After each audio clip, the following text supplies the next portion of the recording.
ನಿಮಗೆಲ್ಲ ಗೊತ್ತಿದೆ, ನಾರಂಜ ಸಹಕಾರ ಸಕ್ಕರೆ ಕಾರ್ಖಾನೆ 78 ಕೋಟಿ ರೂಪಾಯಿ ಸಕ್ಕರೆ ಒತ್ತೆ ಸಾಲದ ಮೇಲೆ ಸಾಲ ತೆಗೆದುಕೊಂಡಿತ್ತು. ಆ ಸಾಲ ಏನದಂತಂದ್ರೆ ನಾವು ಪ್ರತಿ ವರ್ಷದಂತೆ ರಿನ್ಯೂವಲ್ ಮಾಡಿಕೊಂಡು 2023 ಮಾರ್ಚ್ರಲ್ಲಿ ಒಂದು ಅರ್ಜಿಯನ್ನು ಕೊಟ್ಟಿದ್ದೇವೆ. ಅರ್ಜಿ ಕೊಟ್ಟಾಗ ನಮ್ಮ ಹತ್ರ ಸ್ಟಾಕ್ ಇತ್ತು. ಅದನ್ನು ಅಲ್ಲಿ ಅಧಿಕಾರಿಗಳು ಬಂದು ವೆರಿಫೈ ಮಾಡ್ಕೊಂಡ್ಮೇಲೆ ಎಲ್ಲವೂ ಅವರ EC ಕಮಿಟಿಯಲ್ಲಿ ಆಡಳಿತ ಮಂಡಳಿಯಲ್ಲಿ ಚರ್ಚೆ ಮಾಡಿ ನಮ್ಮ ಎಲ್ಲ ನೋಡಿಕೊಂಡೆ ಅವರು ನಮ್ಮ ಸಾಲವನ್ನು ಮಂಜೂರು ಮಾಡಿದ್ದಾರೆ. ಅದ್ರ ಮಧ್ಯೆ ನಮಗೆ ರೈತರ ಕಬ್ಬಿನ ಬಿಲ್ ಪೇಮೆಂಟ್ ಮಾಡಬೇಕಾಗಿತ್ತು. ನಾವು ರಾಜ್ಯ ಉಚ್ಚ ನ್ಯಾಯಾಲಯದ ಆದೇಶ ತಂದು ಈ ರೀತಿ ಸಕ್ಕರೆ ಮಾರಾಟ ಮಾಡಿ ನಿಮ್ಮ ಸಕ್ಕರೆ ಮಾರಾಟ ಮಾಡಿ ರೈತರಿಗೆ ಕೊಡ್ತಾ ಇದ್ದೇವೆ ಅಂತ ಅವ್ರ ನಾಲೆಜ್ ತಂದಿದ್ದೇವೆ. 21/3/2023 ಅವ್ರ ನಾಲೆಜ್ ತಂದ ಮ್ಯಾಗ ಅವ್ರು ಒಂದು ವೇಳೆ ಬ್ಯಾಡ್ ಅಂತ ಹೇಳಿದ್ರೆ ನಾವು ಮಾರ್ತಿದ್ದೇವೆ ಅಂದ್ರೆ ಅದು ಅಫೆನ್ಸ್ ಆಗ್ತಿತ್ತು. ಅವ್ರು ಏನು ಹೇಳಿಲ್ಲ, ಗಪ್ ಕೂತಿದ್ದಾರೆ.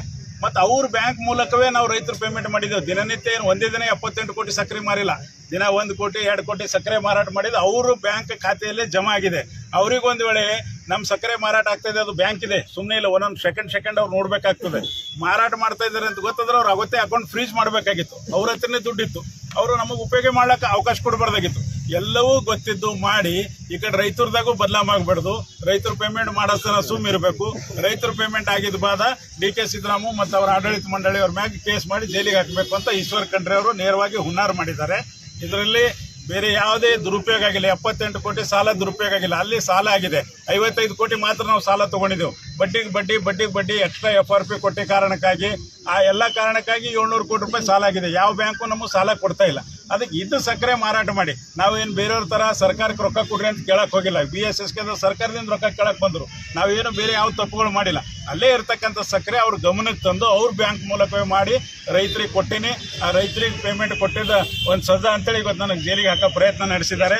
ಇವತ್ತು ಶುಕ್ರವಾರ ಬೇಕಂತ ಅರೆಸ್ಟ್ ಮಾಡಿ ನಾಳೆ ಶನಿವಾರ ರವಿವಾರ ಬಂದಿದೆ. 2 ದಿನ DK ಸಿದ್ದರಾಮಯ್ಯ ಜೈಲಿನಾಗ ಇಕ್ಕಬೇಕು ಅಂತ ಈಶ್ವರ್ ಖಂಡ್ರೆ ಅವರು ಸ್ವತಃ ಇಷ್ಟು ಫೋನ್ ಮಾಡತ್ತಾರ ಪೊಲೀಸ್ ಅಧಿಕಾರಿಗಳಿಗೆ, ಇಷ್ಟು ಪ್ರೆಷರ್ ತರ್ಲತ್ತಾರ. ನಾನು ಕಣ್ಣಿದ್ರೆ ಅಲ್ಲಿ ಹೇಳತ್ತಾರ, ಸರ್ ಇದು ಅರೆಸ್ಟ್ ಮಾಡೋ ಪ್ರಕರಣ ಅಲ್ಲ ಸರ್, ಅವ್ರಿಗೆ ನೋಟಿಸ್ ಕೊಡಬೇಕಾಯ್ತದ. 78 ಕೋಟಿ ಪ್ರಕರಣದ ನಮ್ಮ ಅಧೀನ ಬರಲ್ಲ, ಇದು ನಾವು ತನಿಖೆ ಮಾಡಬೇಕಾಗ್ತದ. ಒಂದು ಸರಿನೂ DK ಸಿದ್ದರಾಮಯ್ಯ ನಾವು ನೋಟಿಸ್ ಕೊಟ್ಟಿಲ್ಲ, ಬಟ್ ಅವ್ರ ಒಪಿನಿಯನ್ ತಗೋಬೇಕಾಯ್ತದ ಅಂತ ಅಂದ್ರೂ ಸಹಿತ ನಾ ಹೇಳಕ್ಕೆ ಅರೆಸ್ಟ್ ಮಾಡಿ ಅಧಿಕಾರ ದುರುಪಯೋಗ ಮಾಡಿಕೊಂಡು ಈ ರೀತಿ ಮಾಡಿದ್ದಾರೆ. ಅವ್ರ ವಿರೋಧ 2 ಸರಿ MLA ಎಲೆಕ್ಷನ್ ನಿಂತೀನಿ. ಒಂದು ಸರಿ 50,000, ಒಂದು ಸರಿ 65,000 ಓಟ್ ತೊಗೊಂಡಿನಿ. ಆ ಹೊಟ್ಟೆ ಕೆಚ್ಚಿದೆ ಅವರಿಗೆ. ಅದ್ರ ಬಾದ್ ಅವ್ರ ತಮ್ಮ ಅಮರ್ ಖಂಡ್ರೆ ಮಾಡಿರ್ತಕ್ಕಂಥ 160 ಕೋಟಿ ರೂಪಾಯಿ ಹಗರಣ ಲೋಕಾಯುಕ್ತದಲ್ಲಿ ಪ್ರಕರಣ ದಾಖಲು ಮಾಡಿದ್ದೀನಿ. ಇಷ್ಟರಲ್ಲೇ ರಾಜ್ಯಪಾಲರಿಗೆ ಪ್ರಾಸಿಕ್ಯೂಷನ್ ಪರ್ಮಿಷನ್ ಕೇಳಿ ಈಶ್ವರ್ ಖಂಡ್ರೆ ಅವ್ರ ಮ್ಯಾಗೂ ಕೇಸ್ ಮಾಡಿರಿ ಅಂತ ಕೇಳವಿದ್ದೀನಿ. ಅದೆಲ್ಲ ಗೊತ್ತಾಗಿ ಇದೊಂದು ಸುಳ್ಳು ಪ್ರಕರಣವನ್ನು ತಗೊಂಡು ನನಗೆ ಒಳಗೆ ಹಾಕ್ತಕ್ಕಂಥ ಪ್ರಯತ್ನ ಮಾಡಿ ನಮ್ಮ ಮನೆಗೆ ಬಂದಿದ್ರು. ವಿಚಾರಣೆಗೆ ಕರ್ಕೊಂಡು ಹೋಗ್ತಾ ಇದ್ದೇವೆ ಸರ್ ಅಂದರು. Janawada police station case register ಆಗಿದೆ ಅಂದರು. ಆದಾಗ ಬಂದ್ಮೇಲೆ ಇಲ್ಲ ಸರ್ ಜನವಾಡದಾಗ ಒತ್ತಡ ಬರ್ತದೆ, ನಿಮ್ಮ ಜನ ಎಲ್ಲ ಬರ್ತಾರೆ, ಅದಕ್ಕೆ ಮನ್ನಳ್ಳಿ ಕರ್ಕೊಂಡು ನಡೆದಿದೆ ನಿಮ್ಗಂತರು. ಮನ್ನಳ್ಳಿ ಪೊಲೀಸ್ ಸ್ಟೇಷನ್ ನಮ್ಮ ಜನ ಅಲ್ಲೆಲ್ಲ ಅಲ್ಲಿ ಹೋಗ್ಯಾರ. ಈಗ ಮನ್ನಳ್ಳಿ ಅದ್ರ ಮಧ್ಯೆ ಇಲ್ಲಿ ಕೋರ್ಟ್ ಮುಂದೆ ನಿಂದಿರಿಸಿದ್ರು. ಇಲ್ಲಿ ಏನೇನು ಫೋನ್ ಬಂದು ಗೊತ್ತಿಲ್ಲ. ಒಳಗಿರ್ತಕ್ಕಂಥ ಎಲ್ಲರ ಒಪಿನಿಯನ್ ಅದ, ನಾ ಯಾರು ಹೆಸರು ಹೇಳ ಬರಲ್ಲ. ಇಲ್ರಿ ಇದು ಅರೆಸ್ಟ್ ಮಾಡೋ ಪ್ರಕರಣ ಅಲ್ಲ, ಅರೆಸ್ಟ್ ಮಾಡಬೇಡ್ರಿ, ಸ್ಟೇ ಬಂದದು. ಮತ್ತು ಎಲ್ಲಕ್ಕಿಂತ ದೊಡ್ಡ ಮಾತಂದ್ರೆ ಇವರು ತರಾತುರಿಯಲ್ಲಿ 8 ದಿನದಾಗ ಎನ್ಕ್ವೈರಿ ಮಾಡ್ಸ್ಯಾರ. ಸರ್ಕಾರ ಒತ್ತಡ ತಂದು 65 ಎನ್ಕ್ವೈರಿ 68 ಎನ್ಕ್ವೈರಿ ಮಾಡ್ಯಾರ. ಮಾಡಿ ನಮಗೆ ಅವಕಾಶನೇ ಕೊಟ್ಟಿಲ್ಲ. ಒಂದು ವರದಿ ಕೊಟ್ಟಾರ. ಆ ವರದಿ ಅಗೇನೆಸ್ಟ್ ನಾವು ಬೆಂಗಳೂರು ಅಡಿಷನಲ್ ರಿಜಿಸ್ಟ್ರಾರ್ ಬಗ್ಗೆ ಸ್ಟೇ ತೊಗೊಂಡಿದ್ದೆವು. ಸ್ಟೇ ಇದ್ದಾಗ ಇವ್ರಿಗೆ FIR ಮಾಡೋಕೆ ಬರಲ್ಲ. ಅದು ಯಾವುದೂ ಅವ್ರು ಕನ್ಸಿಡರ್ ಮಾಡೋಕ್ಕೆ ತಯಾರಿಲ್ಲ, ಅವ್ರ ತಲೆಗೆ ತೊಗೊಳಕ್ಕೆ ತಯಾರಿಲ್ಲ. ಆ ಸ್ಟೇ ಇದ್ದರೂ ಅವ್ರು ತೊಗೊಳಕ್ಕೆ ಬರಲ್ಲ. ಆ್ಯಕ್ಚುಲಿ ವಿಚಾರಣೆದಾಗ ಆ ಸ್ಟೇ ಕಾಪಿ ನಾವು ಪ್ರೊಡ್ಯೂಸ್ ಮಾಡಿದ್ರೆ ಅವ್ರಿಗೆ FIR ಮಾಡೋಕ್ಕೆ ಬರಲ್ಲ. ಅವ್ರು ಮೊದಲೇ FIR ಮಾಡ್ಕೊಂಡೇ ಬಂತಾರೆ ನಮ್ಮ ಮನೆಗೆ. ಅದಕ್ಕೆ ಈಗ ನಾ ಸೈನ್ ಮಾಡೋಕ್ಕೆ 11:30 ಅಂತ ಮಾಡಿ ಅವ್ರು 9 ಗಂಟೆಗೆ ಅರೆಸ್ಟ್ ಅಂತ ತೋರಿಸ್ತಾರೆ. ಈಗ ಅವರೇ ಹೆಂಗೆ ತೋರಿಸ್ತಾರೋ ನೋಡ್ಕೋಬೇಕು. ಈಗ ನನ್ನ ಮ್ಯಾಗ ಉಳಿದ ಒಂದು 3-4 ಜನ DCC ಬ್ಯಾಂಕ್ದ ಅಧಿಕಾರಿಗಳು, ಚನ್ನಬಸವ ಸ್ವಾಮಿ, ಸದಾಶಿವ ಪಾಟೀಲ, ಮಲ್ಲಿಕಾರ್ಜುನ್ ಮಹಾಜನ, ರಾಯಲ್ ಅಹಮದ್ ಅಂತ, ಮತ್ತು ನಮ್ಮ ಈ ಥರ ಡೈರೆಕ್ಟರ್ಗಳು ಅಂತೇಳಿ ಬರ್ದಾರವರು. ಇರಲಿ ನೋಡ್ರಿ, ಒಂದು ಹೇಳ್ತೀನಿ, ನಾವಾಗಲಿ ನಮ್ಮ ಡೈರೆಕ್ಟರ್ಗಳಾಗಲಿ ಯಾವುದೇ ತಪ್ಪು ಮಾಡಿಲ್ಲ, ಯಾವುದೇ ಅವ್ಯವಹಾರ ಮಾಡಿಲ್ಲ, ಯಾವುದೇ ಲೂಟಿ ಮಾಡಿಲ್ಲ. ಲೂಟಿ ಮಾಡಿದವ್ರು ಕಂಪೌಂಡ್ ವಾಲ್ಗಳು ಕಣ್ಣು ಎದುರೇ ಕಾಣಿಸ್ತಾ ಇವೆ. ಆ ಲೂಟಿ ಮಾಡಿದವ್ರಿಗೆ ಬಿಟ್ಟು ಲೂಟಿ ಮಾಡಲಾರ್ದವ್ರಿಗೆ ಹಿಡಿತಕ್ಕಂಥ ಪ್ರಯತ್ನ ನಡೆದಿದೆ. 5 ವರ್ಷದಾಗ ನಾ ಯಾವುದೇ ಸಾಲ ತೊಗೊಂಡಿಲ್ಲ. ನಾ ಅಧ್ಯಕ್ಷ ಆದ್ಮ್ಯಾಗ ಯಾವುದೇ ಹೊಸ ಸಾಲನ ತೊಗೊಂಡಿಲ್ಲ. ಇದ್ದಿದ್ದು ರಿನ್ಯೂ ಮಾಡಿಕೊಂಡು ಅಲ್ಲಿಂದಲ್ಲೇ ನಾನು ನಡೆಸ್ಕೊಂಡು ಅದೇ ಒಂದು ಅಪರಾಧ ಅಂದರೆ ಈ ಸರ್ಫೇಸಿದಾಗ ಆಲ್ರೆಡಿ ಅವ್ರು ಜಾರಿ ಮಾಡಿದ್ದಾರೆ. ಸರ್ಫೇಸಿದಾಗ ಇನ್ಕ್ವೈರಿ ನಡೆದು ರಿಕವರಿ ನಡೆದು ಅದ್ರ ಬದಲು ಇದು ಹೊಸದಾಗಿ ಮಾಡಿ ಪಾಪ ಅವ್ರು ಏನಾರ ಮಾಡಿ DK ಒಳಗೆ ಹಾಕ್ತಾರೆ. ಯಾಕಂದ್ರೆ ಮುಂದೆ ಇನ್ನೂ ನಾವು ಭಾಳಷ್ಟು ಕೇಸ್ಗಳು ಮಾಡವಿದ್ದೀನಿ. ಈಗ ಆಲ್ರೆಡಿ ಮಾಡೀನಿ, ಇನ್ನೂ ಮಾಡವಿದ್ದೀನಿ. ಅವೆಲ್ಲ ಮಾಡ್ರಾಕ ರುಕಾಯಿಸ್ಬೇಕು, ನನಗೆ ಅಂಜಿಸ್ಬೇಕು ಅಂತ ಒಂದು ಪ್ರಯತ್ನ ಇದೆ. ಕೋರ್ಟ್ನಾಗ ಇನ್ನೂ ವಿಚಾರಣೆ ಆಗಿಲ್ಲ. ಈಗ ನನಗೆ ಏನೋ ಹಾಸ್ಪಿಟಲ್ ಕರ್ಕೊಂಡು ಹೋಗ್ತಾರಂತ, ಅಲ್ಲಿ ನನ್ನ ಹೆಲ್ತ್ ಚೆಕಪ್ ಮಾಡಿ ಆಮೇಲೆ ಕೋರ್ಟಿಗೆ ತಂದು ಪ್ರೊಡ್ಯೂಸ್ ಮಾಡ್ತಾರಂತ ಸುದ್ದಿ ಇದೆ. ನನಗೆ ಗೊತ್ತಿಲ್ಲ ಪೊಲೀಸ್ ಡಿಪಾರ್ಟ್ಮೆಂಟ್ದವ್ರು ಏನು ಮಾಡ್ತಾರಂತ. ಸರ್ FIR ಅದೇ ಅದ 70. ಸರ್ ನೋಡಿ ಇನ್ನೂ ಕಾಪಿ ಕೊಟ್ಟಿಲ್ಲ ನನಗೆ, ನಾನು ಸುಳ್ಳು ಹೇಳಬಾರ್ದು ನಿಮ್ಗೆ. ಕಾಪಿ ಕೊಡ್ತಾರೆ. ಈಗ 78 ಕೋಟಿ ಸಕ್ಕರೆ ಬಗ್ಗೆದಾಗೆ ನೀವು ಮೋಸ ಮಾಡಿರಿ ಬ್ಯಾಂಕಿಗೆ. ನೀವು ಬ್ಯಾಂಕಿಗೆ ಒತ್ತೆಟ್ಟಿ ಸಾಲ ಸಕ್ಕರೆ ಮಾರಾಟ ಮಾಡಿರಿ.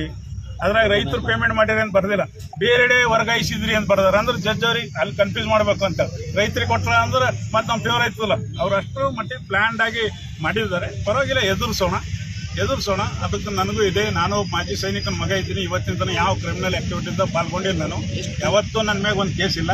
ಆದರೂ ಅವ್ರು ಮಾಡೋ ಪ್ರಯತ್ನ ಮಾಡಿದ್ದಾರೆ. ಈಶ್ವರ್ ಖಂಡ್ರೆ ಅವರಿಗೆ ಅಭಿನಂದನೆ ಹೇಳ್ತೀನಿ.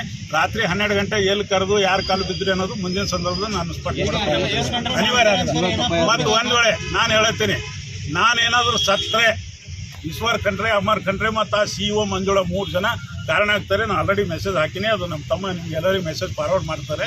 ನಾನು ಹೆದರ ಮನುಷ್ಯ ಅಲ್ಲ. ಅದ್ರ ಸತ್ತ ಹೇಳೋಕ್ಕಾಗಲ್ಲ. ನನಗೆ ಹಾರ್ಟ್ ಪ್ರಾಬ್ಲಮ್ ಇದೆ, ಶುಗರ್ ಇದೆ. ದಿನ ಬೆಳಗ್ಗೆ ಸಂಜೆಗೆ 2 ಸಾರಿ ಇನ್ಸುಲಿನ್ ತೊಗೋತೀನಿ. ಬೇಕಂತ ಕೊಡ್ಲತ್ತ. ನಾ ಏನಾದರೂ ತಪ್ಪು ಮಾಡಿದರೆ ನಂಗೆ ಮಾಡಲಿ. ನಾ ಯಾವ್ದಾರ ಕಳುವು ಮಾಡೀನಿ, ಯಾವ್ದಾರ ಅತ್ಯಾಚಾರ ಮಾಡೀನಿ, ಯಾವ್ದಾರ ಲೂಟಿ ಮಾಡೀನಿ ಅಂದ್ರೆ ಮಾಡಲಿ. ರೈತರು ಪೇಮೆಂಟ್ ಮಾಡಿದಕ್ಕೆ ನೀವು ಒಳಗೆ ಹಾಕ್ತೀರಿ ಅಂತಂದ್ರೆ ಈಶ್ವರ್ ಖಂಡ್ರೆ ಈಗಾಗಲೇ ಹಳಿಕಡ್ ಫ್ಯಾಕ್ಟ್ರಿ ಬಂದಾಗ ನಿಮ್ಮ ಅಪ್ಪರ ಹೆಸರು ಮ್ಯಾಗ ಇತ್ತದು, Bhimanna son of Shivalingappa Khandre limited. ನೀವು MLA, ನೀವು ಮಂತ್ರಿ, ನೀವು MP, ನೀವು ಮಿನಿಸ್ಟರ್ ಇದ್ದಾಗ ತಮ್ಮ ಬ್ಯಾಂಕ್ ಅಧ್ಯಕ್ಷ ಇದ್ದಾಗ ಅದು ಉಳಿಸ್ಕೊಳಕ್ಕಾಗಿಲ್ಲ. ಅದು ನಿಮ್ಗೊಂದು ರೀತಿ ತಾಯಿ ಇದ್ದಂಗೆ ಇತ್ತು. 40 ವರ್ಷ ಅದ್ರ ಕಾರ್ ತೊಗೊಂಡು ತಿರುಗಿರಿ, ಅದ್ರ ಮ್ಯಾಗ ಬದುಕಿರಿ ನೀವು. ಇವತ್ತು ಏನಾರ ಖಂಡ್ರೆ ಪರಿವಾರ ಬದುಕಿ ಅಂದ್ರೆ ಹಳಿಕಡ್ ಫ್ಯಾಕ್ಟ್ರಿ ಮ್ಯಾಗ ಅದು ಉಳಿಸ್ಕೊಳಕ್ಕಾಗಿಲ್ಲ. ಈಗ ನಾರಂಜ ಗುರುಪಾದಪ್ಪ ಸ್ಥಾಪನೆ ಮಾಡಿದಂಥ ನಾರಂಜ ಬಿಯನ್ನು ಮುಡಿಸ್ಲಾಕ್ ಹೊಂಟಿರಲ್ಲ. ಜನರ ಮುಂದೆ ಹೋಗ್ತೀನಿ ನಾನು, ಜನ ಮುಂದೆ ಹೋಗ್ತೀನಿ. ಜನವಾಡ DC ಬ್ಯಾಂಕಿನ ಕಂಪ್ಲೇಂಟ್ ಮ್ಯಾಗ ಈಗ ಈಶ್ವರ್ ಖಂಡ್ರೆ ಉಸ್ತುವಾರಿ ಮಂತ್ರಿ ಯೂಸ್ ಮಾಡ್ಕೊಳ್ತಾರ. ಈಶ್ವರ್ ಖಂಡ್ರೆ ಉಸ್ತುವಾರಿ ಮಂತ್ರಿ ಅಧಿಕಾರ ದುರುಪಯೋಗ ಮಾಡ್ಕೊತಾ ಇದ್ದಾರೆ. ನೇರವಾಗಿ ಹೇಳತ್ತೀನಿ. ಅವ್ರು ಧಮಕಿ ಕೊಡ್ಲತ್ತಾರ, ನಿಮ್ಮ COD ಮಾಡ್ತೇವೆ, CBI ಮಾಡ್ರಿ. ರೈತರ ಪೇಮೆಂಟ್ ಅಲ್ಲಿ ಫೈಲ್ 1 ವರ್ಷ ಆಯ್ತು. ಈ ಹಿಂದಿದ್ದು SP ಸಾಬ್ರಿಗೂ ಕೊಟ್ಟೇನಿ, ಚನ್ನಬಸವಣ್ಣ ಸರ್ಗೆ. ಈಗಿದ್ದು SP ಸಾಬ್ ಪ್ರದೀಪ್ ಸರಿಗೂ ಎಲ್ಲ ತಿಳಿಸಿ ಹೇಳಿ ನಾನು. ಇನ್ನು 10 ಸರಿ ಹೋಯ್ತು ತೋರಿಸ್ತೇವೆ. ಅಲ್ಲಿ ಏನೂ ಇಲ್ಲ, ಯಾರೂ ಮನೆಗೆ ಹೋಯ್ತಿದ್ದಿಲ್ಲ. ಮತ್ತು ಥ್ರೋ ಬ್ಯಾಂಕ್ ಅದ, ಯಾವುದು ನಮ್ಮ ಪ್ರೈವೇಟ್ ಫ್ಯಾಕ್ಟ್ರಿ ಅಲ್ಲ. ಕಿಸ್ದಾಗ ವ್ಯವಹಾರ ಮಾಡಕ್ಕೆ ಬರಲ್ಲ. ಏನದ ಅಕೌಂಟ್ ಆಗ್ತದೆ ನೋಡ್ರಲ್ಲ. ನಾವೇನಾದರೂ ವೈಯಕ್ತಿಕ ತಪ್ಪು ಮಾಡ್ದೇವೆ, ನಾವು ಜವಾಬ್ದಾರಿ. ಮತ್ತು ಅದರ ರೂಲ್ ಏನದ, ಈಗ 68 ಆಗ್ಯದ, ಅದಕ್ಕೆ ಸ್ಟೇ ಆಗ್ಯದ. ಒಂದು ವೇಳೆ ಸ್ಟೇ ಬೇಕಂದ್ರೆ 69 ಆಗಬೇಕು. ಹಂಗೇನಾರ ತಪ್ಪು ಮಾಡಿದ್ರೆ ಡೈರೆಕ್ಟ್ಗಳು ಪ್ರಾಪರ್ಟಿ ಅಟ್ಯಾಚ್ಮೆಂಟ್ ಮಾಡ್ಬೇಕಂತ ಈ ರೀತಿ ಕೇಸ್ ಮಾಡಿ ಹರಾಸ್ಮೆಂಟ್ ಮಾಡಬೇಕು, ಜೈಲಿಗೆ ಹಾಕ್ಬೇಕಂತ ಕೋಆಪರೇಟಿವ್ ಆಗ್ತದಾಗೆ ಇಲ್ಲ. ಬೇಕಂತ ಮಾಡೋದು ಇದು ಹೇಳ್ಯಾರಲ್ಲ. ಈಗ ಹಾಸ್ಪಿಟಲ್ಗೆ ಹೋಯ್ದು ಹೆಲ್ತ್ ಚೆಕಪ್ ಮಾಡಿ ಅರೆಸ್ಟ್ ತೋರಿಸೋದು. ನೋಡಿ ಸರ್, 78 ಕೋಟಿ ರೂಪಾಯಿ ಸಕ್ಕರೆ ಸಾಲ ತೊಗೊಂಡಿತ್ತು. ಆ ಟೈಮ್ನಾಗ 85 ಕೋಟಿ ರೂಪಾಯಿ ಸಕ್ಕರೆ ನಮ್ಮ ಹತ್ರ ಇತ್ತು. ನಾವು ಅದನ್ನು ಕೊಟ್ಟಿದ್ದೇವೆ. ಅದ್ರ ಬ್ಯಾಂಕ್ ಸ್ಟೇಟ್ಮೆಂಟು ಅವ್ರಿಗೆ ಕೊಟ್ಟಿದ್ದೇವೆ. ಯಾವತ್ತು ಮಾರಿದೇವೆ ಅಂತೂ ಕೊಟ್ಟಿದ್ದೇವೆ. ಎಲ್ಲ ದಾಖಲೆಗಳು ಅವರಲ್ಲ ಅದ. ಆದರೂ ಪೊಲಿಟಿಕಲಿ ಮೋಟಿವೇಟೆಡ್ ಒಂದು FIR ಮಾಡಿ ಈಕೆ ಒಳಗೆ ಹಾಕಬೇಕು ಅಷ್ಟೇ. ಏನಿಲ್ಲ ಸರ್. ಇಲ್ಲಿ ಮೊದಲು ನ್ಯಾಯಾಲಯಕ್ಕೆ ಗೌರವ ಕೊಡಬೇಕು, ಪೊಲೀಸ್ ಠಾಣೆಗೆ ಗೌರವ ಕೊಡಬೇಕು, ಪೊಲೀಸರಿಗೆ ಗೌರವ ಕೊಡಬೇಕು, ಅವ್ರು ಕೇಳ್ತಕ್ಕಂಥ ಪ್ರಶ್ನೆಗಳಿಗೆ ಉತ್ತರ ಕೊಡಬೇಕು. ಇದು ಆದ ನಂತರ ಉಳಿದಿದ್ದು ನಮ್ಮ ವೈಯಕ್ತಿಕ ರಾಜಕೀಯ ಜಂಗ ಅಲ್ಲ, ಇದ್ದೇ ಅದ. ನಾವು ಬೇಡ ಅಂತ ತೀರ್ಮಾನ ಮಾಡಿದ MLA ನಿಂದಿರ್ಬಾರ್ದು, ಸಾಕೋಯಪ್ಪ ಅಂತ ನೋಡ್ರಿ. ಇವತ್ತಿನ ತರ ನೀವು ಇಷ್ಟೆಲ್ಲ ನೋಡ್ಲತ್ತೀರಿ ಜಿಲ್ಲಾದಾಗ ಏನು ನಡೆದದ ಅಂತೇಳಿ. ಜಿಲ್ಲಾ ಉಸ್ತುವಾರಿ ಮಂತ್ರಿ ಏನು ಮಾಡಬೇಕು, ಏನು ಮಾಡತ್ತಾರ ಅಂತೇಳಿ ಅದಕ್ಕೆ ಉಳಿಸ್ಕೋಬೇಕಾಗಿತ್ತು ರೀ. ನಿಮ್ಮ ಸರ್ಕಾರಿ ಸಲ ಒಂದು 50 ಕೋಟಿ ಕೊಟ್ಟು ಉಳಿಸ್ಕೋಬೇಕಾಗಿತ್ತು. ನಡೆ ಫ್ಯಾಕ್ಟ್ರಿ ಬಂದ್ ಮಾಡ್ತೀರಿ ನೀವು. ಇಷ್ಟು ರೈತರು ಕುತ್ತಿಗೆ ಹೊಡಿಬೇಕಲ್ತೀರಿ. ಲಕ್ಷಾಂತರ ರೈತರು ಅಲ್ಲಿ ಬದುಕಬೇಕಲ್ಲತ್ತಾರ. ಅಂದರೆ ದ್ವೇಷ. ಹಿಂದೆ ನೀವು ಗುರುಪಾದಪ್ಪರ ಕಾಲು ಬಿದ್ದಿಲ್ಲ. BSSಗೆ ರೊಕ್ಕ ಬೇಕಾದಾಗ ನಾನೇ 5 ಕೋಟಿ ರೂಪಾಯಿ ಕೊಡ್ತೀನಿ. ರಾತ್ರಿ 11:30 12 ಗಂಟೆಗೆ ಇದೆ ಬಸವರಾಜ್ ಜಾಬ್ಶೆಟ್ಟಿಗೆ, ತಿಪ್ಪಾರೆಡ್ಡಿ, ಪುರ್ಮೆ ಸತ್ತರ ಅವ್ರಿಗೆ ನಮ್ಮ ಮನೆಗೆ ಕಳಿಸಿಲ್ಲ ನೀವು. ಅಗೇನೆಸ್ಟ್ ನಾರ್ಮ್ಸ್ ಏನದಂತ ನೀವು ದುಡ್ಡು ತೊಗೊಂಡಿಲ್ವಾ? ಎಲ್ಲವೂ ಗೊತ್ತಿದೆ. ಬರಲಿ, ಸಮಯ ಬರಲಿ, ನೋಡೋಣ. ಅವ್ರ ಅಧಿಕಾರದಾಗ ಪಾಪ ಈಗ ಅವ್ರದ್ದು ಭಾಳ ನಡೀತದ. ನಮ್ದೇನೂ ಇಲ್ಲ. ನಮ್ಮ ಜೊತೆ ಜನ ಅರ, ನಮ್ಮ ಜೊತೆ ರೈತರರ. ಭಿಕ್ಷೆ ಬೇಡ್ತೀನಿ ನಾನು, ಸಮಯ ಬರ್ತದದು. ನೋಡಿ, ನಾನು ನಾಗಮಾರಪಳ್ಳಿ ಕುಟುಂಬದ ಒಬ್ಬ ಸದಸ್ಯನಿದ್ದಂಗಿದ್ದೀನಿ. ನಾಗಮಾರಪಳ್ಳಿ ಕುಟುಂಬದ ಉಮಾಕ ನಾಗಮಾರಪಳ್ಳಿಯವರು, ಸುರೇಂದ್ರ ನಾಗಮಾರಪಳ್ಳಿಯವರು, ಇಡೀ ಬಾಲ್ಕಿ ತಾಲೂಕಿನ ಜನ, ಬೀದರ್ ಜಿಲ್ಲೆ ರೈತರು ನನ್ನ ಹಿಂದಿದ್ದಾರೆ. ನಾನು ಒಬ್ಬ ಪತ್ರಕರ್ತನಾಗೂ ಮ್ಯಾಗ ಬಂದೀನಿ. ನೀವು ನನ್ನ ಜೊತೆ ಇದ್ದೀರಿ. ಇದು ನ್ಯಾಯ ಇದ್ರೆ ನನ್ನ ಜೊತೆ ಇರ್ರಿ, ಅನ್ಯಾಯ ಇದ್ರೆ ನೀವು ಯಾರ ಜೊತೆ ಇರೋದೇ ಇರ್ರಿ ಅಷ್ಟೇ. ಧನ್ಯವಾದ.